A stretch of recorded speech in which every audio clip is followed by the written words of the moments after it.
Want to go back to Michael now in Texas. He is with one of the students who was shot but still survived.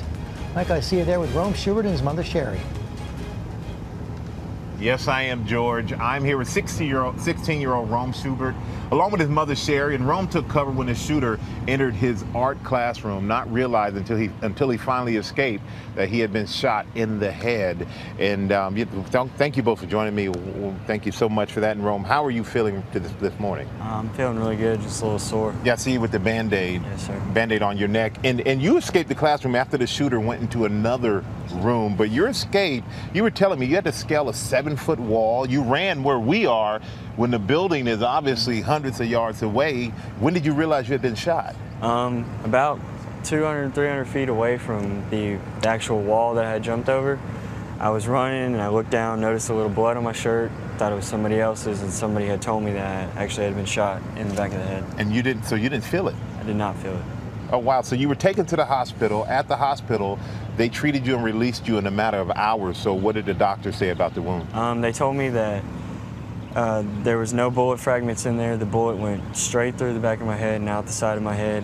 And that if it would have been anywhere else, any up, down, sideways, diagonal, anywhere, that I could have been paralyzed or killed. Any just a slight little millimeter of movement. And Sherry, I mean, this must be frightening for you to hear. First of all, Rome, I mean, he's in the hospital, didn't have a phone, wasn't able to contact you. So when you finally did hear from him, what was that feeling like?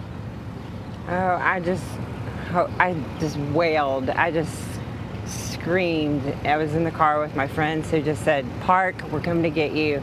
And at this point, they knew that, Rome, something was happening with Rome, because all of our friends were calling and saying, "Hey, I've talked to my child. Have you talked to your child? I've talked to my child. Have you talked?" And I never could get through to him. He still wasn't calling me. And everybody, and so all of our community, our baseball family, they all had talked to their kids, but I still hadn't talked to Rome yet. And so my friend picked me up and she was like, "Let's go to the hospital." And then he's so smart. He asked the nurse if he could call his mom and let him know where he was. Which I'm sure you were relieved once you got that call. But this school, Sherry, it had the active shooter drills. They have 2 police officers, gun-carrying police officers here on campus throughout the day. They were actually implementing a program to arm some teachers as well. So this school was as prepared as any that you could imagine. Did you think that this could happen here? Sadly, I did. Really? What makes you say that? Because I feel like it's a pattern with these shootings, and nothing has changed after each one of them. We go through the pattern. It's like the shooting happens, our threats or prayers are with you, we debate gun control, then we're numb, and it goes away, and then there's another shooting. So what do you think needs to happen in order to make a change? Well, I think we need to address mental illness and just being there for thy neighbor, and not ignoring those who seem like they need help. And parenting, like, know what your kid is doing. I know what my kid's doing. He is accounted for at all times. He has friends because I took him to parties and I did things with him, and we know what he was about. I knew what he was about. I know what he's putting on social media. I know what Rome is doing. I am invested in Rome. Yeah, you're being a parent to your Yes, son. I parent. Parenting is priority. I agree with you 100% on that.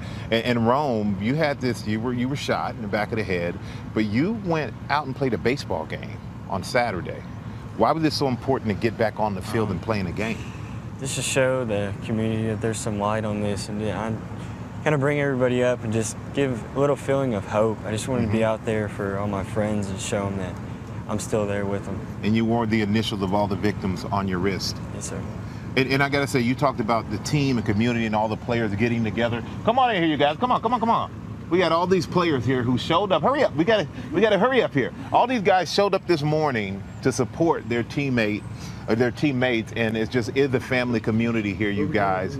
And as you see, there's a lot of love out here at Santa Fe High School. So I'm gonna throw it back and send our love back to you guys. There is a lot of love there, Michael. Thank you so much, and glad that Rome is doing as well as he is. And kudos to his mother, Sherry, for everything she said about parenting. It was spot on. Spot on. And what she also said about the pattern. We get into these patterns and saying thoughts and prayers and the debate, and nothing changes. And then we all become numb, but Right. we have to make Wow, some what she big said. changes. And she made some very excellent points. She did. I agree. Powerful.